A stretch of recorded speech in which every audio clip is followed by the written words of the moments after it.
Coming up in this video, Peter Masella takes you from the northwest to the southeast on Delta. It's all about the window seat on this flight across the USA. Well, hello everybody and welcome back to my channel. I'm at the Spokane International Airport today and I am going to be flying on the longest scheduled route out of Spokane. Today, I'm flying to Atlanta.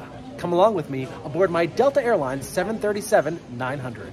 For me, flying isn't just about looking out the window of the airplane. It's also about looking out the window of the airport. Just beyond this special paint scheme Alaska Horizon Air Q400 is my Boeing 737. There's so much to look at outside in an airport.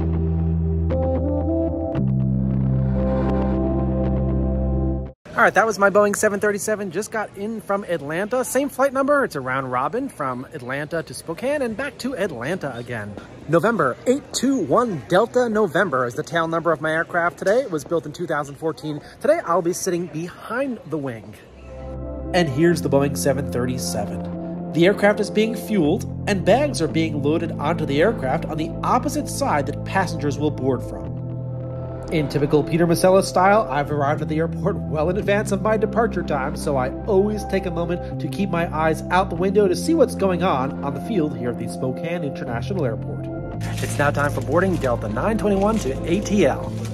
ATL, here we come. This happened to be my 60th flight on Delta Airlines for this year, but I have to tell you, every single time I board an airplane, I get that jittery feeling.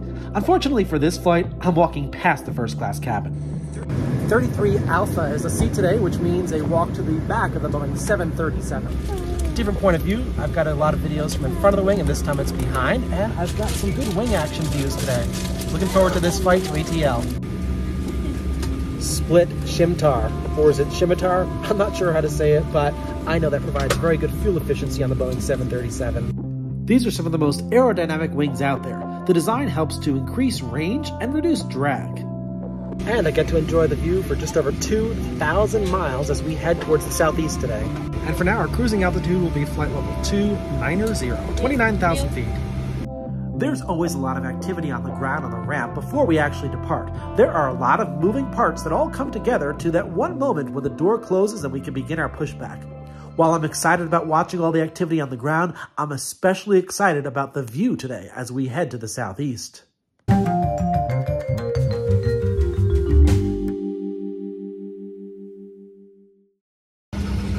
And we're ready for pushback. We have an on-time departure this morning, and with the ramp clear behind us, we receive clearance to push back.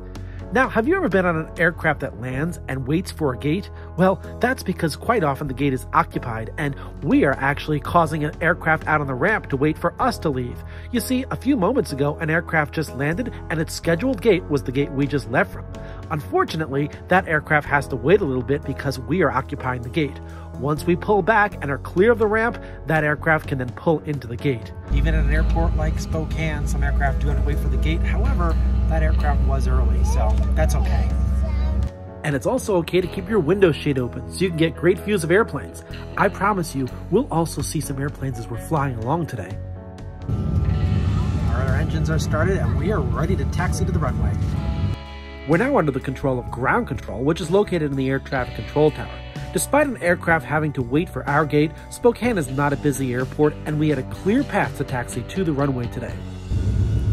Our departure runway is going to be runway 3 today, which means we're going to have to cross the crosswind runway to get there. Crossing a runway can often be a challenge at an airport because it involves an aircraft taxiing across a runway that's being used for active takeoff or landings. However, at the time of crossing, there were no aircraft on that runway, so the path was 123 to runway 3. Ah, there comes the runway crossing.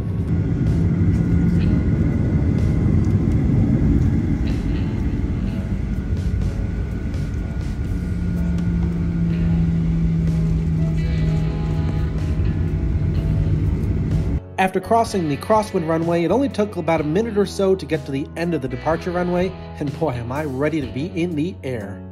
Now we're over the whole bar, turning the corner for runway 3. Let's go to Atlanta. Runway 3 has a compass heading of 31 degrees, which is to the northeast. Atlanta, of course, is to the southeast, so we'll have to make a right-hand turn to get there. In the meantime, let's listen into the engines of our Boeing 737-900 as we take off.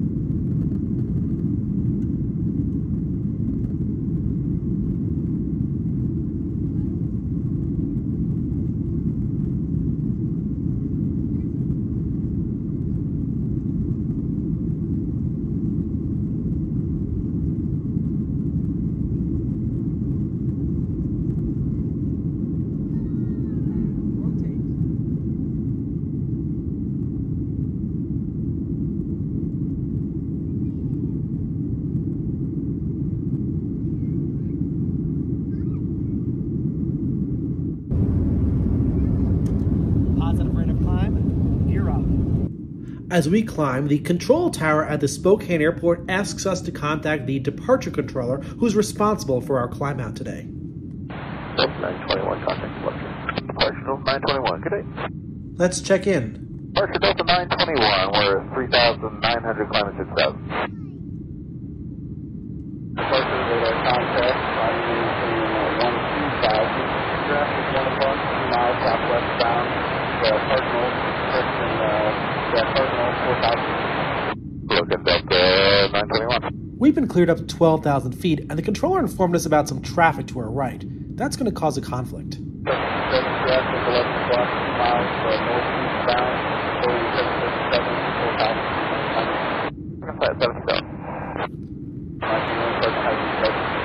4,000. The controller is assessing the situation. The only way to get us out of trouble is to have us turn left towards the northwest. 921, turn left heading 340. Left turn 340, Delta 921. We're over the city of Spokane right now, and by this point, typically the controller would have us turn to the right, which is in the general direction that Atlanta is in, but due to the traffic, the only option was to turn us to the left, away from that traffic. This is not very typical for this airport, but in a few moments we'll be back on course. As a matter of fact, by this point, the controller has realized that even though we're still in the turn and have not reached our desired heading, we can start turning back to the right now. Let's listen to this. I turn directly to Whitehall, Delta 921. Thank you.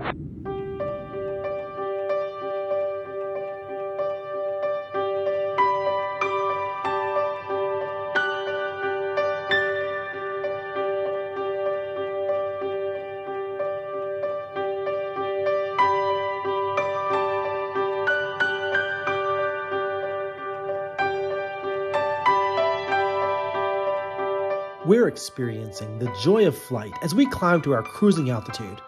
The cost of this airline ticket was a few $100s, but the view as us passengers get to experience out the window is priceless.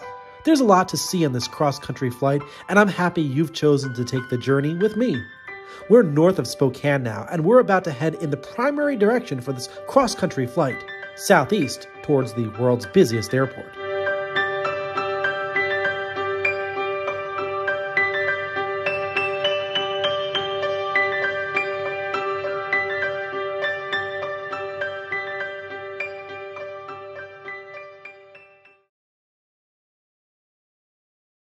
Since Spokane is located very close to the Idaho-Washington border, we're not in Washington for very long. One of the last sights that we get to see is Newman Lake, and then we cross the border into Idaho, where we see Hauser Lake. That's followed by the Coeur d'Alene Airport Pappy Boyington Field, the airport that serves the beautiful city of Coeur d'Alene, Idaho, which is just south of our location right now. We also get a very nice view of the majority of Coeur d'Alene, Idaho, but we cannot see the area where the city touches the lake. That's followed by Lake Hayden, which is very close to Coeur d'Alene. The views of the different cities are spectacular from up here, and I'm always looking out the window, but I'm not always necessarily looking down. My eyes are also affixed to the sky, and because of that, I spotted this A321neo flying from JFK to Seattle just past our left wing. There are people flying all over the country today, from the East Coast to the West Coast and the West Coast to the East Coast. But of course, I'm still always looking down, too. We're now flying over the vicinity of Osburn, Idaho. That's also followed by the towns of Silverton and Wallace, which are all visible along I-90 in this beautiful view from above. Here's a close-up of Wallace. Its population, 782. Back up in the sky, we're not the only one headed this direction. Here's a Delta 737-900 from Seattle to Minneapolis. This flight then spends a considerable amount of time flying over the state of Montana, and most notably from up here we get to see Missoula. Missoula is at the bottom of what was once known as Glacial Lake Missoula. And after Missoula, of course my attention turned to the sky because you never know what's going to pass by. The next flight is very, very special. It's a Korean Air 747 flying from Dallas-Fort Worth to Anchorage, and it flew by really, really fast. Just wow. Located at the foot of the Anaconda Range, the next town up is Anaconda, Montana, which has a population of 9,400. Anaconda is home to a brick chimney known as the Anaconda Smelter Stack. It's the tallest surviving masonry structure in the world at 585 feet. This smokestack is on the U.S. National Register of Historic Places. Next up is Butte, Montana's 5th largest city. Butte is home to one of the U.S.'s largest national historic landmark districts. From up here you can see Butte's Berkeley Pit, a former open-pit copper mine. Back in the sky, I'm in luck again for a repeat airline and aircraft type. Here comes another Korean Air 747. This time it's flying from Atlanta to Seoul. Most passengers don't realize how busy the airspace is above the USA. Below is Ennis Lake.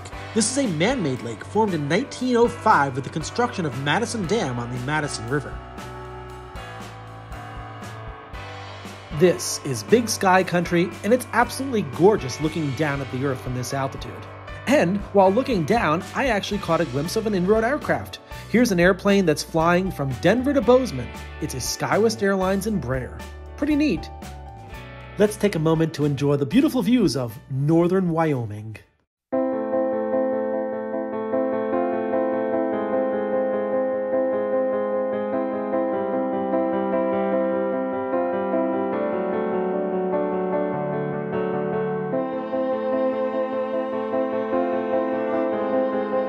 This is Thermopolis, Wyoming. Thermopolis is Greek for hot city, and this town has got a lot of natural hot springs.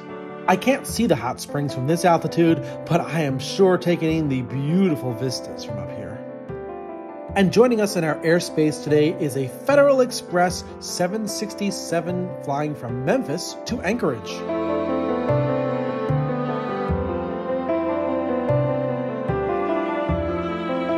For reference, this is where we are right now. It's a shame that so many passengers have their window shades down.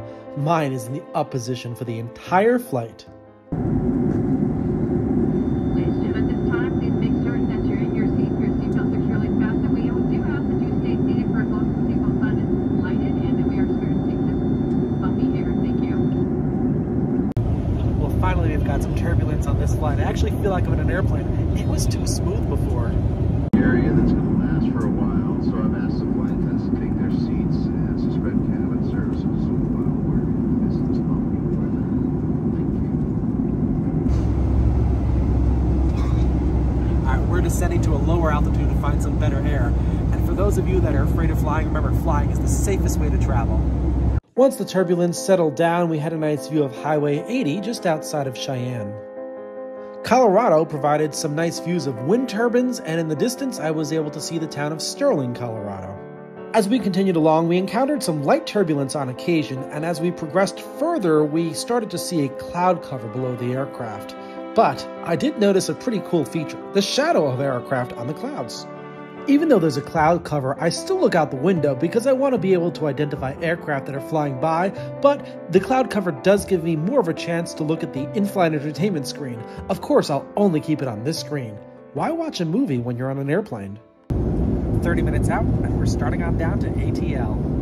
Monitor that extends from the armrest. Please stow it at this time. The flight attendants preparing the cabin early for a bumpy ride down to ATL. We're getting ready to fly the standard terminal arrival procedure from the Northwest to the world's busiest airport. Let's head on down there. Alright, they put the cabin lights on because they're preparing the cabin for landing. I'm expecting to fly north of the airport and then do right traffic and then land on the northern complex of runways to the west. It was starting to get dark outside. Flight attendants put the cabin lights on as they were doing their final safety checks, but as soon as that was complete, the lights went off and it was easy to see out the window again because of the darkness.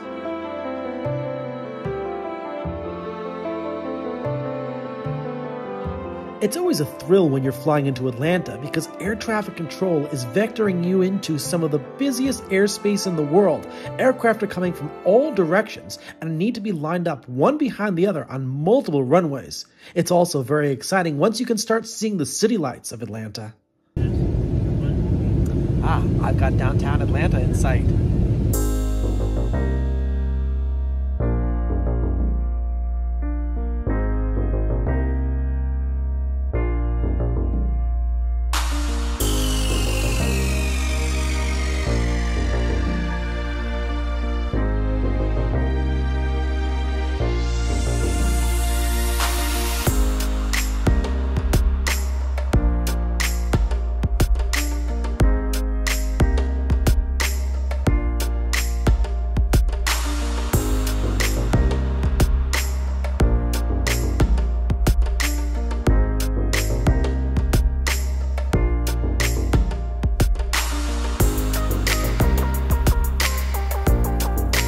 We are setting up for an approach to runway 26 right. We're due north of the airport right now on a right downwind leg. We need to proceed on this heading for several more miles before we enter a right base leg to join the straight-in final approach course. We're under the control of Atlanta Approach Control. The controller carefully ensures that we're separated from aircraft coming from multiple directions.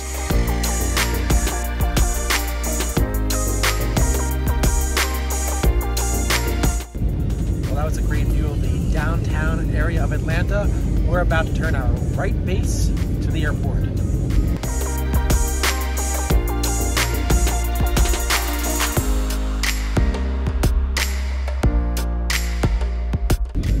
Okay, we're on the base leg right now. Just one more right turn. It's happening now to join the final approach course.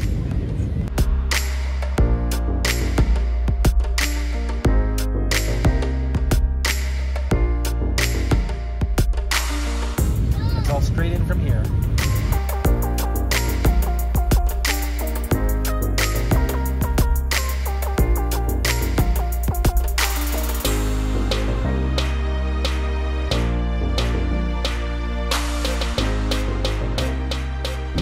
We are seconds from touchdown.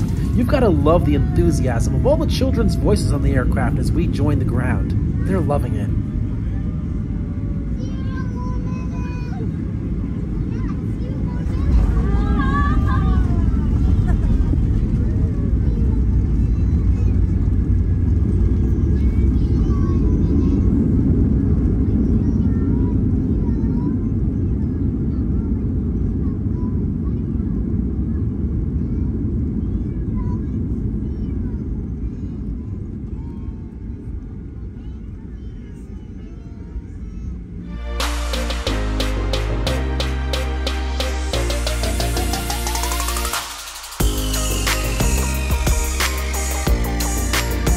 Welcome to Atlanta.